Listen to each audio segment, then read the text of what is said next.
नमस्कार, मैं सर्वेश कुमार सिंह, सहायक प्राध्यापक राजनीति विज्ञान से अग्रसेन कन्या महाविद्यालय जिला कोरबा छत्तीसगढ़। मैं यहाँ स्नातक स्तर पर BA द्वितीय वर्ष के प्रथम प्रश्न पत्र पाश्चात्य राजनीतिक चिंतन विषय पर अपना व्याख्यान देने जा रहा हूँ। पाश्चात्य राजनीतिक चिंतन जो प्रश्न पत्र है वो उसके अंतर्गत बहुत सारे पश्चिमी देशों के राजनीतिक विचारकों का अध्ययन हमें करना है। 15-16 राजनीतिक विचारक हैं, प्लेटो, अरिस्टोटल, मैकियावेली, हाफलाफ, रूसो, बेंथम, स्क्रीन आदि आदि। तो उनमें से हम पहला प्लेटो के बारे में आज अध्ययन करेंगे। तो राजनीतिक चिंतकों का जब हम अध्ययन करते हैं तो ये आवश्यक हो जाता है कि हम उनके संक्षिप्त जीवन के बारे में भी जानें। यह इसलिए अनिवार्य है कि उनका जीवन जिस तरीके का होता है या जिन परिस्थितियों से वो गुजरे हैं, उनका स्पष्ट प्रभाव उनके विचारों पर भी कहीं न कहीं नजर आता है। इसलिए जब भी आप अध्ययन करें किसी भी विचारक के, किसी भी सिद्धांत का, तो आप उसके जीवन परिचय को भी संक्षिप्त रूप से पढ़ लें ताकि आपको उनके बारे में या उनके मनस्थिति के बारे में आप समझें। तो प्लेटो का जन्म 427 ईसा पूर्व हुआ था। उनका वो एक संकुलीन परिवार में जन्म लिए थे। उनके बचपन का नाम अरिस्टोटल था। उनकी मृत्यु लगभग 81 वर्ष की अवस्था में 30-45 ईसा पूर्व हुई। उन्होंने अपने जीवन काल में अनेक ग्रंथों की रचना की या राजनीतिक सिद्धांतों का प्रतिपादन किया और उनमें से प्रमुख Republic, statement and the law, ये 3 प्रमुख हैं जिनका हम अध्ययन प्रमुखता से करते हैं या इन्हीं पे आधारित स्नातक और स्नातकोत्तर सर्वे की अधिकांश कक्षाएं या पाठ्यक्रम विश्वविद्यालय में चलाए जाते हैं। तो प्लेटो को अध्ययन करने से पहले हम ये जान लेना चाहिए कि प्लेटो क्या कहना चाहते हैं अपने राजनीतिक विज्ञान में, या प्लेटो का महत्व क्या है राजनीति में। तो आपको ये जानना चाहिए कि प्लेटो को दार्शनिक राजनीतिक विज्ञान का जनक कहा जाता है। ये मत ध्यान दीजिएगा, प्लेटो दार्शनिक राजनीतिक विज्ञान के जनक हैं, अरिस्टो राजनीतिक विज्ञान के जनक हैं और मैकियावेली आधुनिक राजनीतिक विज्ञान के जनक। जब भी आपके प्रश्न पूछा जाए तो इन चीजों को ध्यान दीजिएगा, किस बारे में पूछा जा रहा है, राजनीतिक दर्शनों के बारे में या राजनीतिक विज्ञान के संबंधित विषयों के बारे में या आधुनिक राजनीतिक विज्ञान की जो परिकल्पनाएं हैं उसके आधार। तो प्लेटो का जो पहला हमको अध्ययन करना है विषय जो हमारे पाठ्यक्रम में संचालित है वो है प्लेटो का आदर्श राज्य। आदर्श राज्य, प्लेटो का आदर्श राज्य क्या है और उसका क्या महत्व है और वो कैसे पाया जा सकता है, इसी की व्याख्या उन्होंने अलग अलग तरीके से या अलग अलग माध्यमों का सहारा लेकर किया है। प्लेटो ने अपने आदर्श राज्य की प्राप्ति के संदर्भ में 4 महत्वपूर्ण चीजों का उल्लेख किया है कि उनको उस रूप में स्थापित करके कि जैसा कि प्लेटो कह रहा है तभी हम आदर्श राज्य की प्राप्ति कर सकते हैं। उसमें से पहला है न्याय, दूसरा है शिक्षा, तीसरा है साम्यवाद और चौथा है दार्शनिक शासन। इन चारों के द्वारा ही हम आदर्श राज्य की प्राप्ति कर सकते हैं, या इन चारों को उनके जिस स्वरूप में प्लेटो कह रहा है उनको स्थापित करके ही हम एक आदर्श राज्य की स्थापना कर सकते हैं। अब आदर्श राज्य की स्थापना क्यों? क्योंकि राज्य के संचालन के लिए या उसमें राज्य के सभी लोगों का भला करने के लिए एक आदर्श राज्य या बेहतर राज्य का होना आवश्यक है ताकि राजनीतिक गतिविधियों को ज्यादा प्रभावी तरीके से स्थापित कर दिया जा सके। अब जब भी आप किसी राजनीतिक विचारक को पढ़ते हैं तो उनके विचारों से सहमति या असहमति दोनों ही स्थितियां हो सकती हैं। इसीलिए राजनीतिक विज्ञान के विचारकों का जब अध्ययन आप करते हैं तो आप उनको में देखेंगे कि उनके विचारों का जब उल्लेख किया जाता है उसकी विशेषताएं आपको बताई जाती है, साथ ही साथ उसकी आलोचनाएं भी बताई जाती है। आलोचनाएं भी बहुत महत्वपूर्ण होती है। आलोचना इसलिए महत्वपूर्ण होती है कि कोई भी विचार अपने आप में परिपूर्ण नहीं होता है, या हम उसको कह सकते हैं कि मानव के जितने जितने प्रकार के मानव हैं उतने प्रकार की विचारधाराएं हो सकती हैं। तो विचारों को महत्व दिया जाना महत्वपूर्ण है, न कि उसी को स्वीकार करना। तो हम अपनी बात रखें, उससे लोग सहमत असहमत दोनों स्थितियाँ हो सकती हैं, और सहमति का जवाब हम दे सकते हैं, और सहमत बात ठीक है, नहीं तो हम आगे बढ़ेंगे और उस विचार को निरंतरता बनी रहती है, प्यूरिफिकेशन चलता रहता है। तो प्लेटो ने जो उस समय अपने आदर्श राज्य की परिकल्पना प्रस्तुत की थी माध्यमों के द्वारा, बहुत सारे विचारक या बहुत सारे लोग उससे सहमत हो सकते हैं, बहुत सारे लोग उससे असहमत होते हैं। लेकिन मोटे रूप में अगर हम कहें कि क्या तर्क संगत है आज के संदर्भ में, हम कह सकते हैं हाँ तर्क संगत है। अगर इन चीजों को इस रूप में प्रतिस्थापित किया जाए तो किया जा सकता है, बेहतर राष्ट्र स्थापना की जा सकती है। लेकिन ये अपने आप में स्थितियाँ बहुत महत्वपूर्ण या बहुत जटिल है। आज के समय में इनको व्यावहारिक धरातल पर लाना काफी जटिल प्रक्रिया या एक तरीके से असंभव है। तो हम इनमें से एक एक करके देखेंगे कि ये चीजें क्या है। उसमें से पहला पॉइंट है न्याय। न्याय क्या है? तो न्याय की परिभाषा करते हुए प्लेटो कहता है कि अपने कार्यों को अपनी योग्यता अनुसार करना तथा दूसरे के कार्यों में हस्तक्षेप न करना ही न्याय। क्या कह रहा है? अपने कार्यों को अपनी योग्यता अनुसार करना तथा दूसरे के कार्यों में हस्तक्षेप न करना ही राजनीति है। ये जो परिभाषा है आधुनिक समय में जो न्याय है उससे अलग है। आज हम न्याय को कोर्ट कचहरी में या जो प्रक्रियाएं हैं उनसे हम लेते हैं, लेकिन वो क्या कह रहा है? अपने कार्यों को अपनी योग्यता अनुसार करना। अपने कार्य अपनी योग्यता,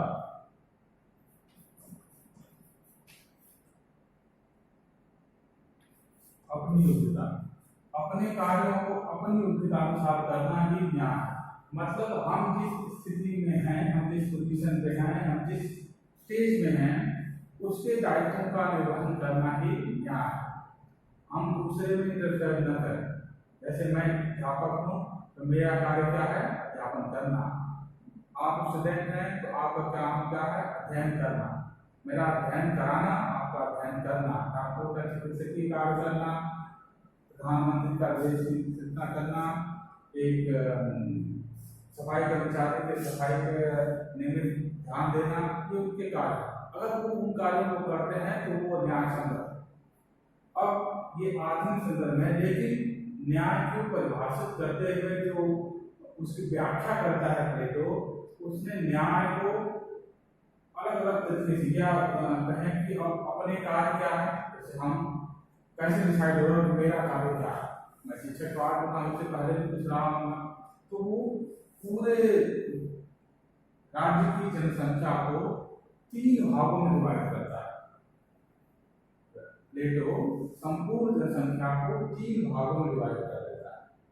उत्पादक वर्ग, सैनिक वर्ग और संरक्षक।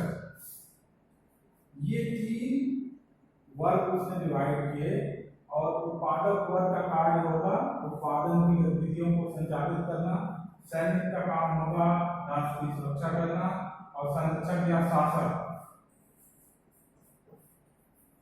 का काम होगा शासकीय गतिविधियों का निष्पादन करना। और ये 3 वर्ग उसने कैसे बनाए? वो मानता है कि व्यक्ति के 3 नैसर्गिक गुण होते हैं। प्लेटो कहता है कि प्रत्येक व्यक्ति के 3 नैसर्गिक गुण होते हैं। उनमें से किसी एक गुण की प्रधानता होती है, उसी प्रधान गुण के कारण वो उस प्रकार की गतिविधियों को आगे जाके संपादित करता है। तो व्यक्ति के 3 नैसर्गिक गुण क्या है?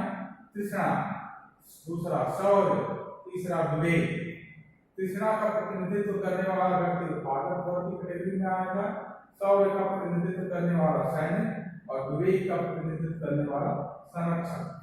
इस प्रकार जिसने उसने राज्य के समस्त लोगों को 3 वर्गों में बांटा, और उस वर्ग का व्यक्ति अपने वर्ग से संबंधित कर्मचारियों को अगर अपनी योग्यता अनुसार, यहाँ महत्वपूर्ण योग्यता महत्वपूर्ण है, अगर मैं अध्यापक हूँ, मेरी योग्यता के अनुरूप अगर मैं पढ़ा रहा हूँ और कोई दूसरा ही मेरे विषय में संबंधित प्रोफेसर अगर उसकी योग्यता अधिक है, वो मेरी आलोचना करे, तो वो एक तरीके से मैं गलत नहीं हो जाऊंगा। मेरी क्षमता ही उतनी है तो मैं उतना ही काम करूंगा। एक मजदूर की क्षमता है कि 2 घंटे काम कर सकता है, एक मजदूर की क्षमता है तो 8 घंटे काम कर सकता है, तो 2 घंटे काम करने वाला गलत नहीं, वो अपनी क्षमता के अनुरूप अगर काम कर रहा है तो न्यायसंगत होगा। तो अपनी योग्यता के अनुरूप अगर ये सभी लोग अपना अपना कार्य करें तो ऐसी व्यवस्था न्यायपूर्ण होगी या न्याय संगत होगी। दूसरा उसका मिलता है शिक्षा। शिक्षा, प्लेटो शिक्षा को सबसे अहम मानता है आदर्श राज्य की प्राप्ति के संदर्भ में।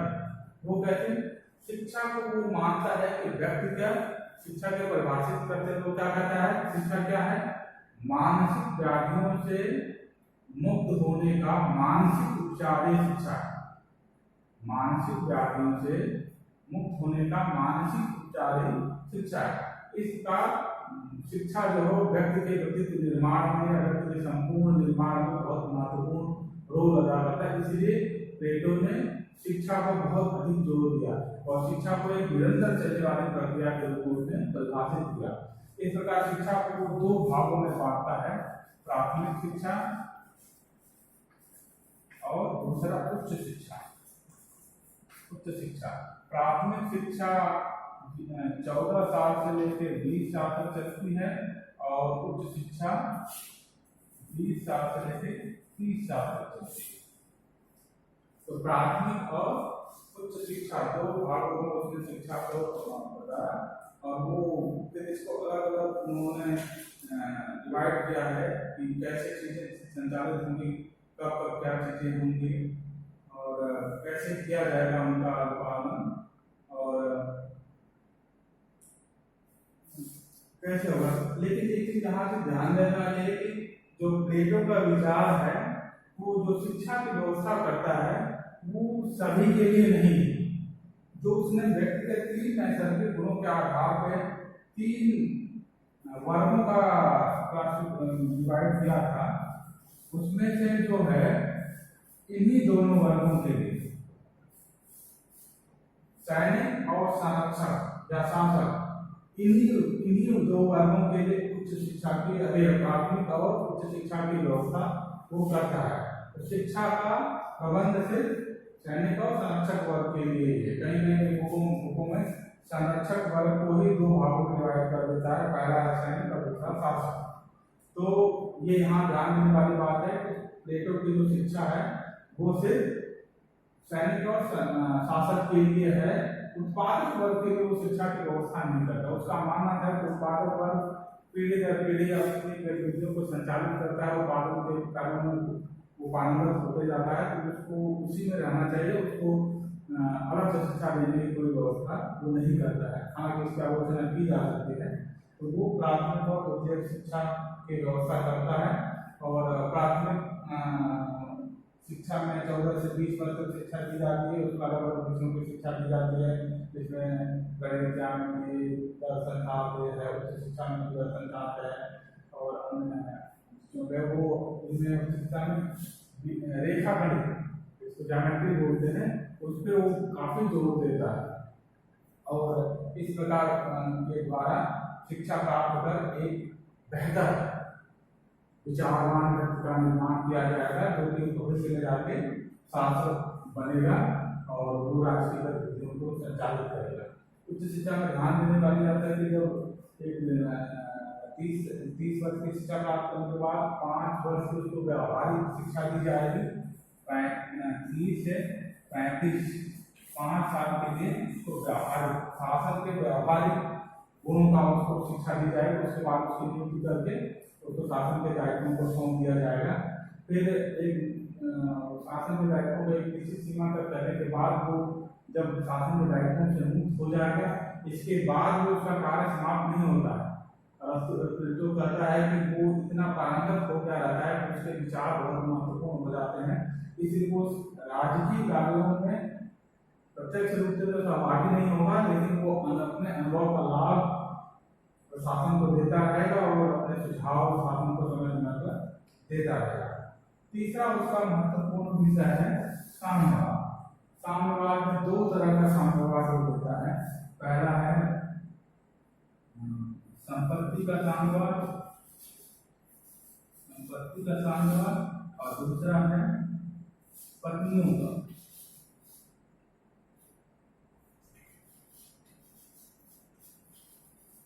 पत्नियों का साम्यवाद। संपत्ति का साम्यवाद क्या कहता है? वो शासक वर्ग के लिए साम्यवाद का अभिप्राय होता है एक तरह से लिमिटेशन या रोक। यहाँ पे प्लेटो का साम्यवाद से मतलब है कि जो संपत्ति है वो संरक्षक वर्ग के लिए नहीं होगी। संरक्षक वर्ग के लिए वो संपत्ति के अर्जन पर रोक लगा देता है। वो इसलिए कहता है कि संपत्ति एक तरह से उसमें शासक वर्ग में लालच की भावना उत्पन्न करती है और जिससे वो पथभ्रष्ट हो सकता है, इसलिए वो शासक वर्ग के लिए संपत्ति के अर्जन पर रोक लगा देगा। दूसरा है पत्नियों का साम्यवाद। वो कहता है कि शासन के दायित्व में शामिल या संरक्षक वर्ग के लोग कभी शादी नहीं कर सकते। हालांकि बहुत उनकी शारीरिक आवश्यकताओं की पूर्ति के लिए वो एक अलग से व्यवस्था करता है जिसमें उनके शारीरिक दायित्वों को या शारीरिक आवश्यकताओं की पूर्ति का पूर्ण करता है। इससे अगर कोई संतान उत्पन्न होती है तो उसके राजकीय प्रशासन का काम होगा उनका पालन पोषण करना। वो किसी एक की संतान नहीं होगी, उत्पन्न हुई संतान नहीं। इस प्रकार ये वो एक तरीके से परिवार पे रोक लगाता है। शासक वर्ग में जो शामिल लोग हैं वो परिवार पे रोक लगाने के लिए उसने पत्नियों के साम्यवाद को दिया। वो इसलिए था कि वो मानता है कि अगर परिवार रहेगा तो व्यक्ति उनकी आवश्यकताओं की पूर्ति में ही लगा रहेगा। वो धन का अर्जन करने की कोशिश करेगा, तमाम तरह के सुविधाएं करेगा, वो समय भी नहीं दे पाएगा और राजकीय कार्यों से प्रभावित होंगे। तो संरक्षक वर्ग के लिए वो दोनों तरह के रोक लगाता है। संपत्ति के अर्जन पर भी रोक लगाता है और उनको शादी करने से भी रोकता है ताकि वो पथभ्रष्ट न हो सके या भ्रष्टाचार की गुंजाइश न हो सके। चौथा उसका महत्वपूर्ण पॉइंट है दार्शनिक शासन। दार्शनिक का अभिप्राय है कि किसी विषय में दर्शन की भावना उत्पन्न होना या मनुष्य एक विचारवान सोचवान प्राणी बन सके, ये महत्वपूर्ण है। व्यक्ति को सोचवान या विचारवान होना बहुत जरूरी है।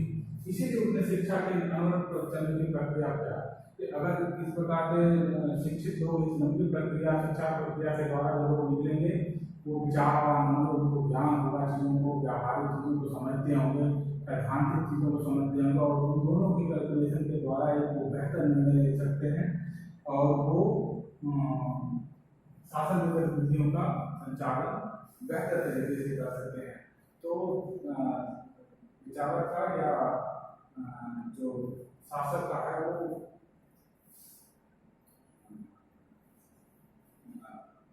विचारवान होना बहुत जरूरी है। प्लेटो ज्ञान की संप्रभुता को महत्व देता है। वो जो दार्शनिक शासक के स्वरूप का उल्लेख करते हुए कहता है कि प्लेटो दार्शनिक शासक और ज्ञान के सद्गुणों की प्रतिमूर्ति है। वह व्यक्ति है जिसने आदर्श शासक बनने हेतु सभी प्रकार की आवश्यक शिक्षा प्राप्त की है, जिसकी प्रकृति उत्कृष्ट, जिसकी बुद्धि कुशाग्र, जिसके आत्मिक सौंदर्य का वास है, जिसमें शिष्टाचार का कोई अभाव नहीं है, जो वह आकर्षण के प्रति उदासीन है, जिसे व्यक्ति कामनी का मोह नहीं है, जिसका हृदय विशाल है, जो मनोभावों व्यसनों और पूर्वाग्रहों से मुक्त है, जो पाप और अनैतिकता से दूर है, जो क्रोध घृणा स्वार्थ संकीर्णता आदि से पीड़ित नहीं है, जो साहसी आत्मसंयमी दयावान सहिष्णु है, जो मृत्यु से नहीं डरता, जो ज्ञान का मित्र है, सत्य का प्रेमी है तथा जन जैसी है, जो सत्य को स्वीकार नहीं करता, जो असत्य को स्वीकार नहीं करता, जो सद्गुणों को ज्ञान समझता है, जो एकांतवासी सन्यासी विद्यावसनी दार्शनिक चिंतक है, जो न्यायप्रिय और नीति परायण है, जो सर्वोच्च विचार का ज्ञान है, उसमें ज्ञान संतोष और संयम है। तो इस प्रकार से वो ज्ञान राजा के या शासक के दार्शनिक होने को महत्व देता है। दार्शनिक शासन का संचालन करेगा वो ये बहुत महत्वपूर्ण है दार्शनिक शासन। इस प्रकार से न्याय, शिक्षा, साम्यवाद और दार्शनिक शासक के द्वारा वो एक आदर्श राज्य आइडियल स्टेट के स्थापित करने का उल्लेख करता है। आप इसको रिवाइज कर लेंगे और इसको देखेंगे। इस प्रकार से हमने संक्षिप्त रूप से पढ़ा कि प्लेटो का आदर्श राज्य क्या है, और या अलग अलग न्याय क्या है, शिक्षा क्या है, साम्यवाद क्या है, दार्शनिक शासन क्या है, ये चीजें हैं। और इसको आप देखिएगा। और मैं आपको कहना चाहूँगा कि अगर यह वीडियो आपको अच्छा लगा हो, लाइक शेयर करना ना भूलें। जय हिंद, जय छत्तीसगढ़।